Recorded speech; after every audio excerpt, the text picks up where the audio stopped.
할렐루야. 네, 반갑습니다. 중등부를 담당하고 있는 박현중 강도사라고 합니다.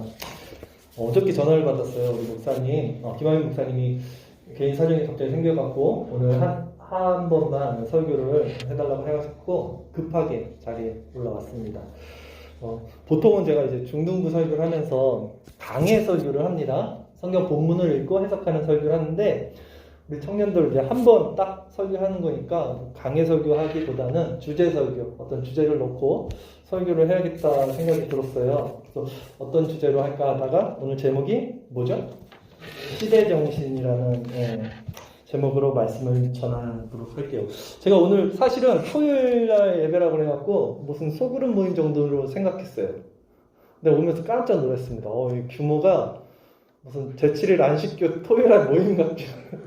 무슨 이렇게 토요일에 이렇게 많이들 모여서 우리 청년들이 정말 대단합니다. 사사로이 시간을 보내지 않고 이 귀한 정말 세상 사람들은 이 토요일 이 시간에 다 밖에 있을 텐데 여기 안에 있다는 것 자체가 우선 정말 놀랐어요. 예. 오늘 말씀 본문을 한번 먼저 보도록 할게요. 우리 에베소서 2장 1절에서 5절까지 말씀인데요. 우리 한 절씩 교독하고 마지막 5절을 합독하도록 하겠습니다. 에베소서 2장 1절에서 5절까지 말씀입니다. 제가 먼저 1절을 읽겠습니다. 그는 허물과 죄로 죽었던 너희를 살리셨도다.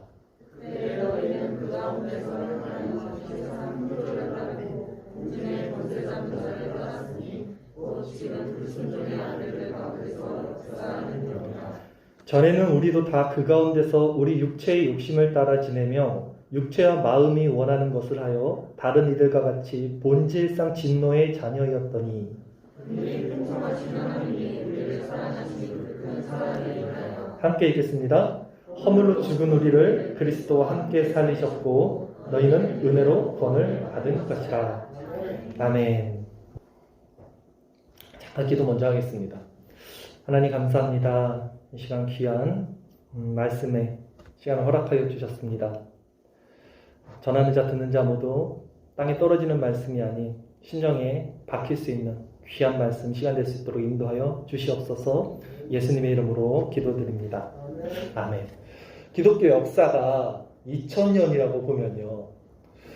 2000년 역사 중에 가장 신앙생활을 하기 힘든 때가 바로 저는 지금 2020년 이쯤이라고 생각합니다.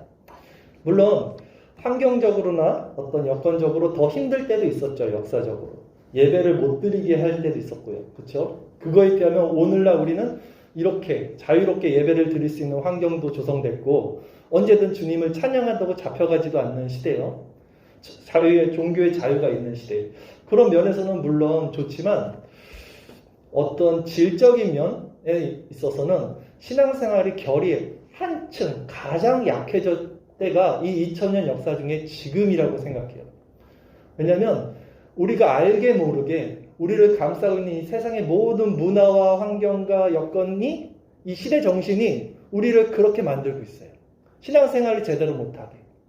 신앙이 뭔지 모르고 하나님이 누구신지도 모르게 이 모든 세상이 그렇게 우리를 조성하고 만들고 있다는 것에 대해서 오늘은 시대 정신, 지금 우리를 감싸고 있는 이 시대 정신이 무엇인지를 우리가 알면 우리가 문제를 아는 것이 되게 중요해요.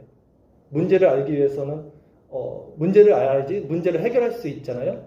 이 시대 정신이 뭔지를 정확히 알아야지 우리가 신앙생활을 왜 우리에게 신앙생활이 이렇게 됐구나, 왜 우리 안에는 이런 믿음이 그렇게 강한 믿음이 생기지 못했구나 이런 걸 깨닫고 그럼 앞으로 우리는 어떤 믿음과 정신을 가지고 살아야겠다라는 결단까지 할 수 있겠죠. 그래서 오늘은 시대정신이라는 제목을 가지고 말씀을 전할게요. 다들 아실 거예요. 세계관이라는 말씀 들어봤죠, 많이. 한창 한국교회에서도 유명했었어요. 한 10년, 20년 정도 전부터. 기독교 세계관. 간단히 말하면 세계관은 안경과 같아요. 제가 빨간색 안경을 쓰면 세상이 빨갛게 보이고, 파란색 안경을 쓰면 세상이 파랗게 보이고, 무슨 안경을 쓰고 보냐에 따라서 그 세상이 그렇게 보이는 게 바로 세계관입니다. 우리가 세상을 어떻게 바라보느냐의 관점이 세계관이겠죠. 이 세계관이 다 틀려요. 즉 여기 지금 50분이 우리 청년들이 있다면 50개의 세계관이 있어요. 왜냐면 각자 살아온 환경과 여건이 다 다르죠. 그렇기 때문에 세계관 자체가 틀려요. 마블에는 마블의 세계관이 있고 DC에는 DC의 세계관이 있고 우리 자신에는 우리 자신들만의 세계관이 있다는 거죠. 다 다릅니다. 근데 이 세계관이 한순간 다 생긴 건 아니에요. 아주 어렸을 때부터 우리가 태어났을 때부터 축적돼서 어떤 것들이 생겨요. 어린아이가 초등학교를 지나고 또 중학교를 가고 자기 주변에 있던 어떤 환경과 사람들과 그런 것들이 막 모여져서 그때 가치 체계라는 게 생기는 시점이 돼요. 가치관이라고 하죠. 쉽게 얘기해서. 한 중학생쯤 되면 그런 것들이 생기는 것 같아요. 너 가치관이 뭐니? 너의 가치관이 뭐야? 이런 거 우리가 좌우명이 뭐야? 이런 것들 정하잖아요. 근데 그 가치관과 가치 체계가 점점 커집니다. 그래서 여러분쯤 나이가 돼요. 이제 청년쯤 되면 그것을 이제 세계관으로 더 확장이 되는 거예요. 내 인생의 가치관이 무엇인지를 선택했는데 그것들이 확장돼서 이제는 세계가 어떤 거지? 이 세상은 무엇인가? 나는 세상을 어떻게 바라보고 있는가? 이 세상은 어디서 시작됐고 어디서 끝냈고 내 인생은 무엇인가? 이렇게 확장이 되는 것을 바로 세계관이라고 하죠. 각자 다른 세계관들이 있어요. 지금 생각이 틀리고 세계를 바라보는 관점이 틀리는데 이 세계관들이 하나로 뭉칠 때가 있어요. 재밌게도. 그것을 바로 시대정신이라고 해요. 오늘 제목이 그래서 시대정신이에요. 다 다른 세계관을 갖고 있는데 그 세계관들이 뭉쳐요. 하나로 공유하고 하나의 목적을 이루는 때가 있어요.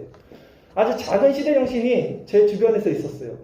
여러분은 혹시 2002년도에 태어나신 분 계세요? 다 태어나셨나요?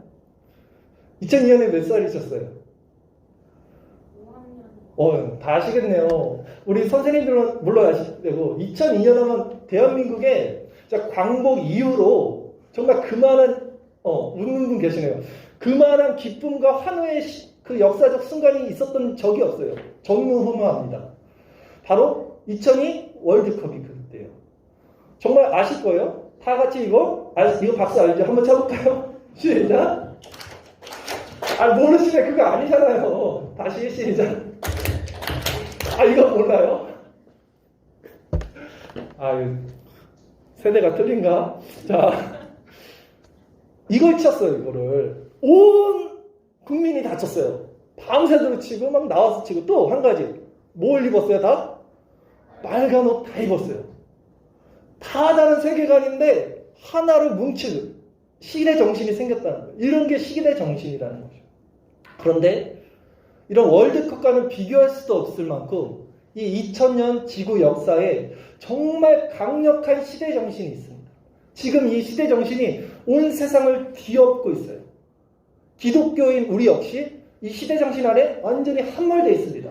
제가 지금 이 시대 정신이 뭐다 이렇게 말하면 여러분 다 끄덕끄덕 다 하실 거예요. 다 인정하실 거예요.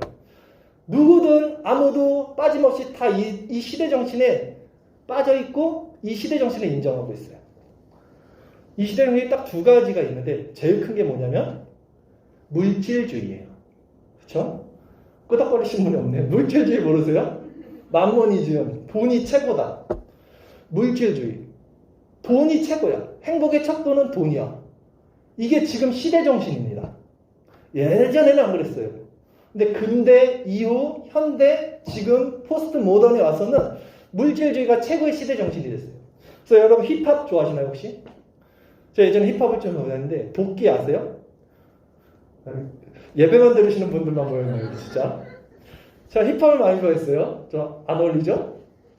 도끼 랩을 보면 스웩하면서 그 돈 자랑을 많이 해요. 돈 자랑. 차 자랑, 돈 자랑, 집 자랑. 그러면서 이렇게 얘기하죠. 나는 소비한다, 고로 존재한다. 이게 지금의 시대 정신이에요. 소비가 행복의 척도가 됐어요. 그렇죠? 돈이 없어도 카드라도 긁어야 돼. 소비를 할 때 기쁨을 느껴요. 이게 지금 현대인들의 그 시대 정신이라는 거예요. 여러분 다 동의 안 하시나요? 소비해야지 기쁘잖아요. 돈 없어서 돈 못 쓰고 있으면 불행한 거예요. 이게 지금 시대 정신이에요. 돈이 최고의 척도가 되는 시대. 또 한 가지 시대 정신이 있습니다. 뭘까요? 요즘 한참 이슈가 떠오르죠? 포스트 모더니즘이라는 시대 정신이에요. 뭐냐면 절대 선도 없고 절대 악도 없고 모든 것이 상대적이라는 생각을 갖고 있어요. 그래서 동성애 같은 거 지금 막 한창이죠. 동성애가 왜 나쁜 거예요? 제가 좋아서 제가 사랑한다는데 이런 인권이라는 이름으로 이런 절대선도 없고 절대 악도 없는 이런 시대 정신, 포스트 모더니즘의 시대 정신이 이렇게 갇히고 있는 거죠. 그래서 영화를 봐도요, 이제는 옛날 제가 봤던 슈퍼맨, 7살, 8살 때 봤던 슈퍼맨을 보면요, 결과를 뻔했어요. 안 봐도 알았어요. 슈퍼맨은 절대선, 렉서 루터 박사는 절대 악. 둘이 무조건 싸워요. 그리고 슈퍼맨이 처음엔 져요, 나중에는 이깁니다. 권선징악. 이게 구조였어요. 모든 히어로물에. 아주 이걸 벗어난 적이 없어요. 세상이 그랬다고요. 선과 악이 분명했어요. 그런데 어느 때부터인가 지금 히어로를 보세요. 뭐 11월을 보시든 뭐 DC 걸 보든 마블 걸 보든 선과 악의 것이 무너졌어요. 조커가 나와갖고 내가 왜 나빠? 조커가 악이잖아요. 배트맨 시리즈 보면 다크나이즈 같은 거 보면 크리스토퍼 놀란 감독의 다크나이즈 히어로물에서는 최고의 얘기잖아요. 보면 조커가 자기를 설득시켜요. 관객들에게, 우리 청중들에게. 또 모니터에서 그걸 보고 있으면 이해가 가.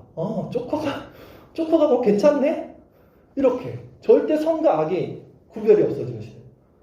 그래서 흘러나오는 이 포스트 모던, 이 두 가지 시대 사조, 시대 정신이 지금 이 세상을 함몰시키고 있어요. 그 안에 있어요. 첫 번째 뭐라 그랬죠? 물질주의, 마모니즘. 두 번째는 포스트 모던, 상대적인 생각들. 이것들이 기독교에는 가장 죄악이에요. 그런데 왜요? 기독교는 무조건 절대 선과 절대 악이 있습니다. 성경은 절대 선이에요. 성경이 선이에요. 포스트 모던의 사람들은 말하죠. 왜 성경만을 선이라고 말하니? 다른 종교에도 구원이 있을 수 있어. 종교다원주의. 결국 끝으로 가면 그 꼭대기에 하나님이 계시잖아. 내가 불교를 인정하고 천주교를 인정하고 힌두교를 인정할 테니까 기독교도 우리를 인정해줘라. 이게 요즘 종교의 추세잖아요. 천주교에서 맨날 하는 게 그거예요. 불교랑 손잡고 한마음 무슨 체대하고 이러잖아요. 그리고 그렇게 안 하는 우리를 배타적이고 독단적이고 독선적이라고 말하잖아요. 고리타분한 기독교인들, 개독교들. 아니에요. 우리는 그럴 수밖에 없어요. 기독교. 왜? 예수님이 말씀에 내가 길이요 진리요 생명이니 나로 말지 않고는 아버지께로 갈 자가 아무도 없다. 독단적일 수밖에 없어요. 왜? 진리와 비진리가 구분이 되는 건 기독교예요. 그러니 지금 이 시대 사조인 포스트 모던 안에서 우리 기독교의 위치가 점점 축소가 되는 겁니다. 또 물질주의도 마찬가지죠. 하나님 말씀, 예수님 말씀하셨어요. 사람이 떡으로만 살 것이 아니라 오직 하나님의 말씀으로 살 것이다.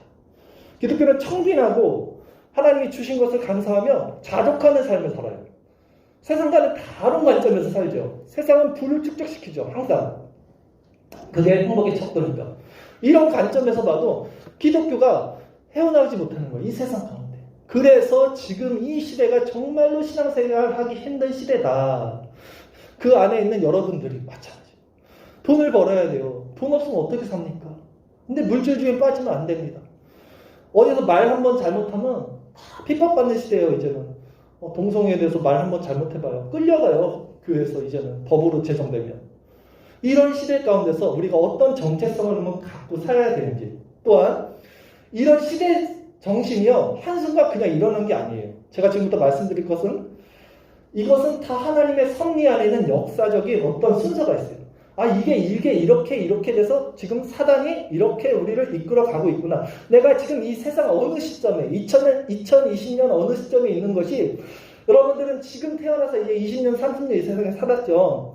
또 한국에 기독교가 들어온 지 이제 200년이 좀 넘어요. 요 테두리 안에서 모든 걸 생각하고 있어요. 내 인생 30년 안에서, 물론 선생님들은 더 연식이 되셨지만, 그리고 또 한국 기독교 들어온 지 200년 안에서 이걸 토대로 이 테두리 안에서 기독교를 정의 내리고 있다고요. 그런데 제가 말씀드린 거는 2000년 기독교를 말씀드리는 거예요. 2000년 안에 지금과 같은 이 기독교는 없어요. 제가 봤을 때 초기 기독교부터 모든 고전들, 어거스틴, 뭐 이런 칼빈, 이런 고전들을 쭉 살펴보고 지금의 기독교를 비교해 봤을 때 이건 기독교가 아니에요. 어떻게 보면 기독교의 모습을 갖추고 있지만 경건의 모양만 갖췄을 뿐 경건의 능력을 부인하는 그런 사대교회 같은 그런 교회가 지금 한국 교회거든요. 왜 이런 시대 정신이 이렇게 왔는가를 우리가 아프지만 직시를 해야 돼요. 그 이유를 알아야 된다는 거죠. 그래야지 우리가 문제를 알아야지 문제 해결할 수 있는 길이 열린다는 거잖아요.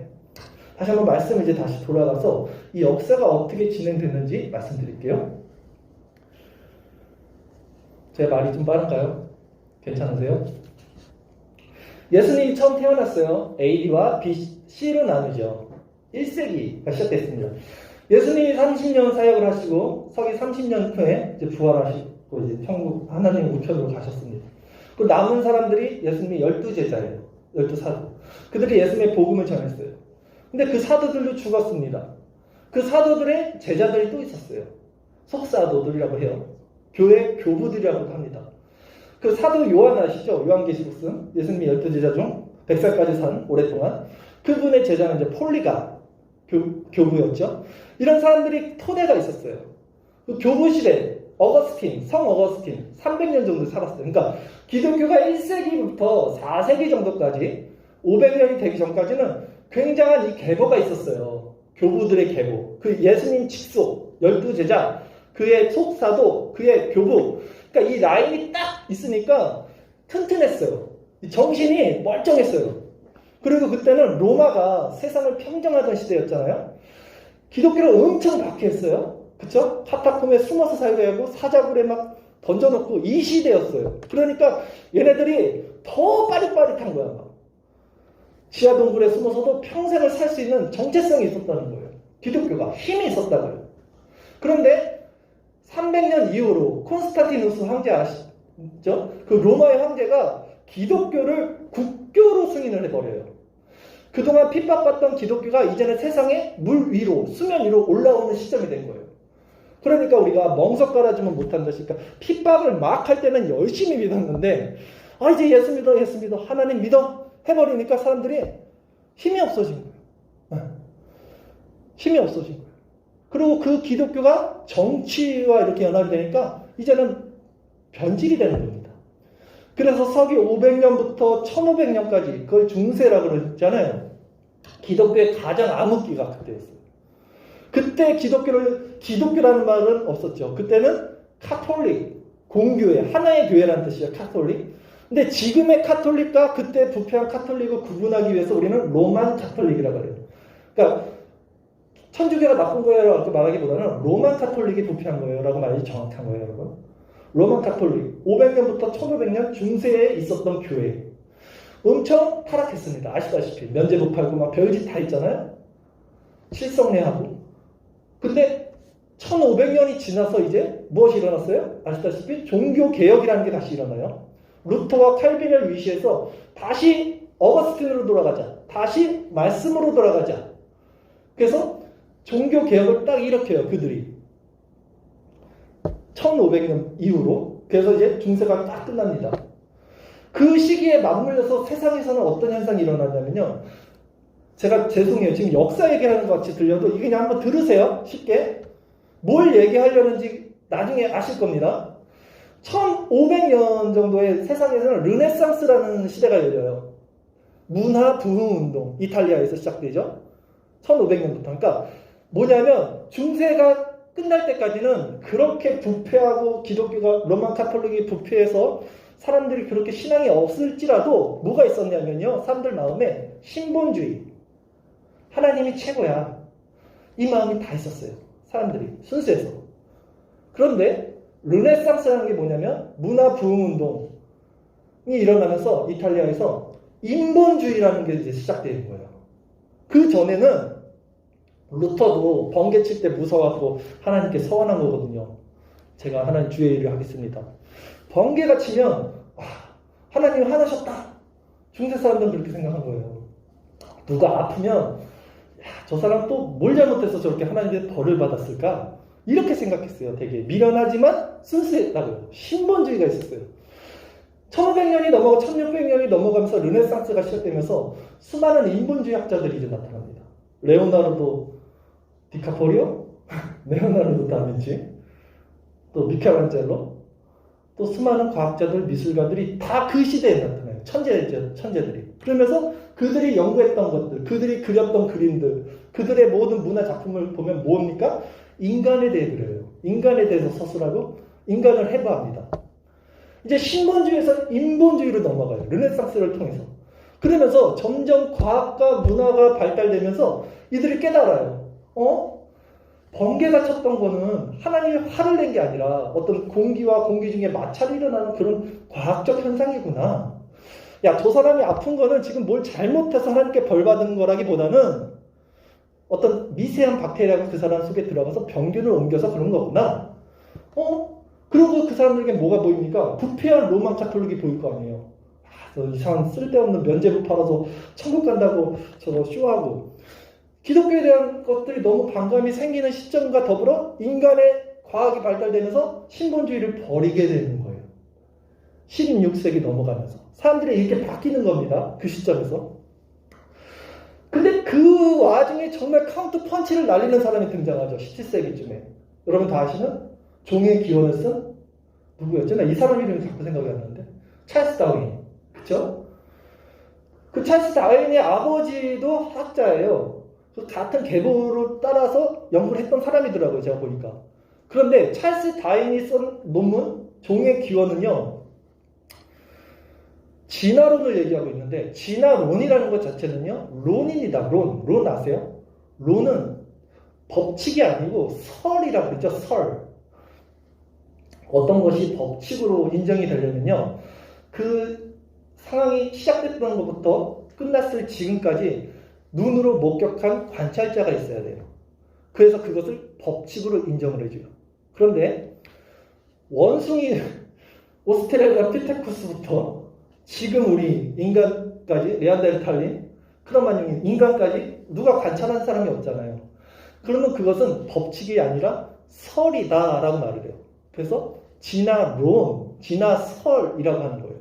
법칙이 아니에요. 그냥 그럴 거야 라고 생각하는 거예요. 가설이죠. 가설. 마찬가지로 우리도 창조론이죠. 우리도 가설입니다. 왜? 창조했을 때부터 지금까지 그것을 눈으로 목격한 사람이 없으니까요. 둘 다 설이에요. 근데 왜 그 학교에서는 진화론을 법칙으로 가르쳐 주잖아요. 초등학교부터 애들은 다 원숭이가 사람이 된 줄 알고 있어요. 이 찰스 다윈이 이걸 딱 내놓자마자 이 사람들은 함몰시켜요. 기독교를. 겉봐! 맞잖아. 하나님은 없어. 이제 하나님은 없어. 이렇게 돼버린 거예요. 근데 그 진화론에 정말 진화론이 말하는 게 뭔지 아세요, 여러분? 진화론은 원숭이가 종이 변해서 인간이 됐다는 것을 말하는 게 아니에요. 약한 종이 그 상위에 있는 종에게 먹히고 그 상위의 종이 더 상위로 가고 해서 피라미드 구조로 맨 위에 인간이 있게 되는 구조를 말하는 게 진화론입니다. 쉽게 해서 맨 밑에 플랑크톤 같은 게 있으면 그 다음에 뭐 어조류, 그 다음에 새, 그 다음에 포유류, 맨 상위에 인간. 점점 진화된다는 거예요. 그쵸? 이게 진화론의 핵심인데요. 이게 왜 기독교에 아주 큰 타격을 줬냐면 우리는 지금 창조론을 믿고 있어요. 그쵸? 좀 피드백 좀 해주세요. 그래요. 그렇잖아. 창조론을 믿고 있는데 창조론은 뭡니까? 하나님이 인간 만들었다는 거 아닙니까? 아담과. 근데 우리가 지금 세상에서 어떻게 살아요? 여러분 학교 다닐 때 공부할 때 어떻게 공부했어요? 내가 죄를 이겨야 돼. 죄를 밟고 올라가야지 내가 내가 성적을 더 잘 받고 좋은 대학에 가. 모든 것이 진화론적 사고로 살아요. 우리가 지금. 진화론적 사고의 핵심이 적자생존, 약육강식이에요. 내가 얘를 이겨야지 내가 살아남는 종이 되는 거거든요. 상위 차원으로 올라가는 거. 이게 진화론의 핵심이라고요. 근데 우리는 창조론을 말하고 있는 기독교인이면서도 우리의 살아가는 모습은 실제로 진화론적 삶을 살고 있어요. 그러니까 제가 하고 싶은 얘기는 뭐였냐면 나는 하나님을 믿어요. 찬양해야 하고 예배를 드리고 있는데 여전히 밖에서는 스펙을 쌓아도 내가 쟤보다 경쟁해서 이겨야 되고 이 사회, 이 시대 사조, 이 시대 정신 안에서 그대로 살면서 또 교회에서는 예배드리고 안 맞는 거예요. 이게 앞뒤가 속과 겉이. 여러분들은 창조론을 믿는다고 하면서 교회에서는 예배드리지만 여러분들의 안에 있는 모든 사고방식, 여러분의 시대 정신, 여러분의 시대 사조는 이 세상 가운데 있다. 그러니까 이게 앞뒤가 안 맞고 힘이 없고 여러분도 뭐가 뭔지 모르겠고 뭐 이렇게 가는 거예요. 이 시대가 바로 그런 시대가 된 거죠.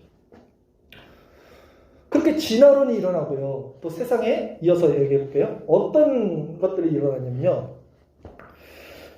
이제 진화론이 일어나니까 사람들이 인본주의, 인간을 계속 연구했잖아요. 계몽주의, 프랑스에서 18세기. 이런 것들을 계속, 인간을 계몽하면 인간은 더 훌륭한 사람이 될 수 있어. 이제 이렇게 인간을 계속 연구하는 이성주의.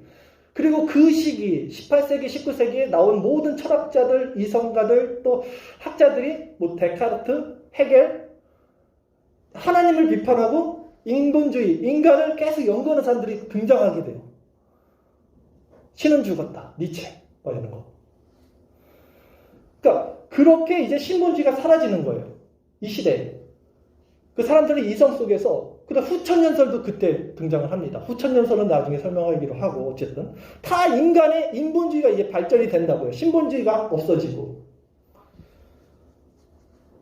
그리고 이제 20세기가 들어가요. 20세기 뭡니까? 근대라 그래요. 모더니즘, 모던. 근대 와서 뭐가 일어나냐면 산업혁명이라는 게 일어납니다. 공장을 지어요.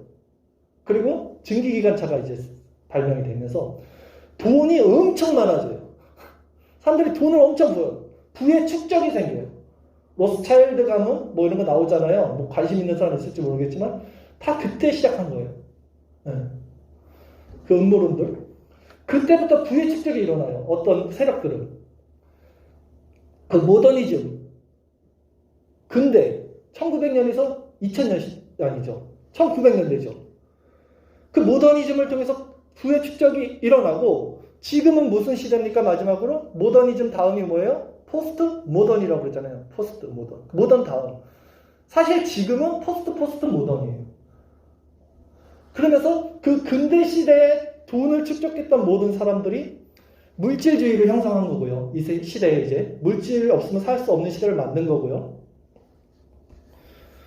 그리고 포스트 모던은 뭐냐면 다시 한번 말씀드리면 근대 시대 때 특징은 뭐냐면요. 모든 것을 정형화시킵니다. 그러니까 공장을 돌리잖아요. 기계를 만든다는 것이 뭐 정형화를 시키는 거예요. 똑같이 일정하게. 그러다 보니까 사람들이 이제 재미가 없는 거야. 그런 것을. 왜 우린 다 똑같이 살아야 돼? 왜 공장에서 맨날 일만 해야 돼? 포스트 모던에 와서는 그 정형화의 탈피, 초현실, 탈현실이라고 해요. 모든 것을 해체합니다. 이제는.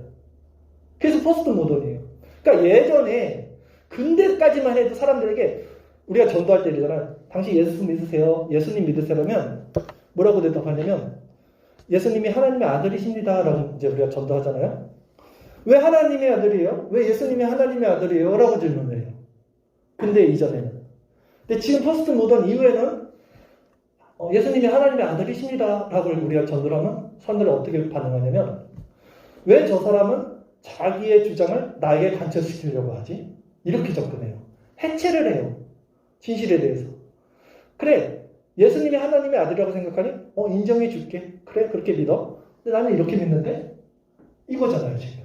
포스트 모던. 이런 시대사조와, 이제, 말씀을 정리할게요, 여러분. 조금씩 몸이 흔들리는 것 같아요. 이런 시대사조가 지금 일어났다는 거예요, 여러분. 그러니까, 여러분들이 신앙생활 하기가 너무 어렵고, 속과 겉이 다르고, 뭐 이런 것들이 한순간 일어나는 게 아니라, 아주 오랜 시대부터 역사적으로 차근차근 도래가 돼서 지금 2020년 이때가 와서 정말 신앙생활 하기 힘든 시대가 됐다는 거예요. 앞으로는 더 힘든 시대가 될 거고요. 마지막 예수님이 올 때까지. 그래서 배도하는 사람이 많아져요. 배교하는 사람들이 많아져요. 교회 안에. 바다 모래알같이 많아진다 그래요. 요한계시록 20장 보면. 다 교회 안에 있던 사람들이 나가는 거예요. 배교하는 거예요. 왜? 이 시대 정신에 교회랑 안 맞으니까 결국 못 버티는 거예요. 그래서 제가 하고 싶은 마지막 말씀은 뭡니까? 오늘 본문을 다시 한번 읽어봅시다. 오늘 본문 에베소서 2장 1절에서 5절까지 제가 한번 읽어드릴게요. 그는 허물과 죄로 죽었던 너희를 살리셨다. 그래서 너희는 바로 우리입니다. 예수님이 우리를 살리셨어요. 그때의 너희는 그 가운데 행하여 이 세상 풍조를 따르고, 이 세상 풍조라는 말이 시대 정신이라는 말이에요. 예수님 만나기 전에 모든 사람들은 이 세상 풍조, 이 시대 정신을 따를 수밖에 없어요. 만모니즘, 돈이 지배하는 세상, 포스트 모더니즘, 뭐 모든 건 다 내 마음이야. 이것들을 조정하는 세력이 있어요. 그런데 누굽니까? 공중의 권세 잡은 자를 따랐으니, 공중의 권세 잡은 자가 누구예요? 아시죠? 사단, 마귀입니다. 이것을 역사가 조정하고 있는 게 모든 배후에 사단의 역사가 있다는 거예요. 곧 지금 불순종의 아들들 가운데 역사는 영이라. 이걸 간파하시라고. 전에는 우리도 다 그 가운데 우리의 육체의 욕심을 따라 지내며 육체와 마음이 원하는 것을 하여 다른 이들과 같이 본질상 진노의 자녀였더니, 긍휼이 풍성하신 하나님이 우리를 사랑하신 그 큰 사랑으로 인하여 허물로 죽은 우리를 그리스도와 함께 살리셨고 너희는 은혜로 구원을 받은 것이다. 제일 중요한 건 5절입니다. 여러분이 이 5절 말씀을 이해하는 순간 이 시대 정신에서 벗어날 수 있어요. 여러분이 수없이 읽은 5절이지만 다시 한번 보세요. 허물로 죽은 우리를 그리스도와 함께 살리셨고, 이 시대 정신에서 벗어나는 길은 한 가지예요. 회심이라고 해요. 자아가 죽고 그리스도와 연합되는 거. 여러분, 신앙은 지식적 동의가 아니에요. 저는 수많은 신학자든 학생이든 얘기를 했을 거 아니에요. 다 옳은 말을 해요. 다 배우니까 학교에서. 근데 신앙은 지식적 동의가 아니에요. 내 의지적 결단도 아니에요. 내 감정적 부흥도 아니에요. 신앙은 실체예요. 실체. 삶이에요. 실체가 되는 거예요. 내가 죽고 그리스도와 연합하는 게 뭔지 말로 100번 떠드는 게 아니에요. 번지점프에 대해서 진짜 해본 사람은 그걸 막 100번 설명한 사람이랑은 차원이 달라요. 실체예요. 중생과 회심이 무엇인지.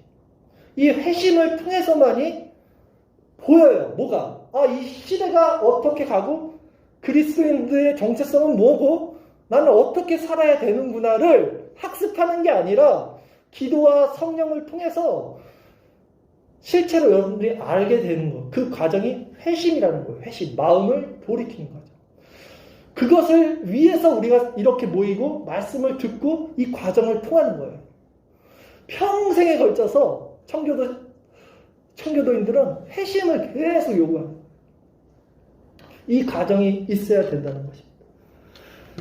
회심은 제가 회심은 이겁니다 라고 지금부터 설교하면 이제 여러분들 집에 못 가니까 여기까지 하고 오늘 총회도 있다고 하시니까 딱 한 가지 예화만 드릴게요. 회심이란 이런 거와 비유를 얘기 드릴게요. 비유. 예수님도 비유 많이 했죠. 저는 개구리예요. 여러분들은 물고기 같아요. 물고기는 물속에서만 살아요. 물 밖에서 숨을 쉴 수가 없는 게 물고기의 한계입니다. 인간에겐 차원이 있어요. 우리는 3차원의 물질 공간과 1차원의 시간이 섞인 4차원의 세상 속에 살죠. 하나님은 그 위차원에 사시겠죠. 차원이 있다면. 여러분들은 물고기같이 이 물 속에서만 살고 있다면 개구리는 어떻게 삽니까? 물 밖에서도 살고 물 속에서도 살 수 있는 게 개구리예요. 회심자는 이와 같아요. 이 세상이 다가 아니고 정말 하나님 나라와 이게 실제가 돼서 회심해서 자기의 정체성이 완전 180도로 바뀌어서 이 세상이 전부가 아니네? 이건 그림자, nothing, illusion, 환상이네? 실체는 하나님 나라인데를 실제로 알고 개구리처럼 세상을 보고 하나님 나라를 보고 다시 물속에 들어와서 물고기들에게 말을 합니다. 야, 하나님 나라가 있어. 거듭남과 중생과 회심이 있어. 이것이 실체야. 물고기들은 어떻게 이해할까요? 이해를 못하는 거예요. 세상이 뭐가 있어? 이게 단데? 내가 보는 세상은? 이런 느낌 같아요. 여러분들은 평생을 통해서 이 회심을 준비해야 됩니다. 회심으로 나가는 방법은 여러분들이 말씀을 통해서 계속적으로 여러분이 죄인됨을 얼마만큼 발견하느냐가 회심으로 나갈 수 있는 가장 큰 힘이 돼요. 여러분들이 죄인됨을 더욱더 발견할수록 여러분들은 회심에 가까워집니다. 여러분들이 죄인됨을 발견할 수 있는 건 오직 말씀밖에 없어요. 그리고 말씀을 읽으셔야 돼요. 너무나 거추장하고 너무나 헛할기식으로 딱 30분 설교를 했는데 나머지는 성령님께 맡기고 알아서 신앙생활 잘 하시길 바라고요. 잠깐 기도하겠습니다. 사랑의 하나님 감사합니다. 역사의 주관자 되신 하나님, 우리는 잠시 왔다 사라지는 미물 같은 존재입니다. 우리가 그럼에도 불구하고 오직 말씀이 진리이고 하나님을 사랑하는 마음으로 이 자리에 모여 귀한 말씀을 또한 마음에 새깁니다. 우리가 다 알지 못합니다. 하나님의 그 크시고 넓고 깊고 은혜로운 마음을 헤아릴 수는 없으나 하나님 우리를 끝까지 사랑하시는 마음으로 우리가 중생받고 회심하고 하나님의 사람으로 세워지고 이 세상 정체성에 휘둘리지 않고 오히려 이 세상의 빛과 소금의 주의 역할을 감당할 수 있는 그런 우리 카리스 청년들 될 수 있도록 주여 은혜를 베풀어 주시옵소서. 예수님의 이름으로 기도드립니다.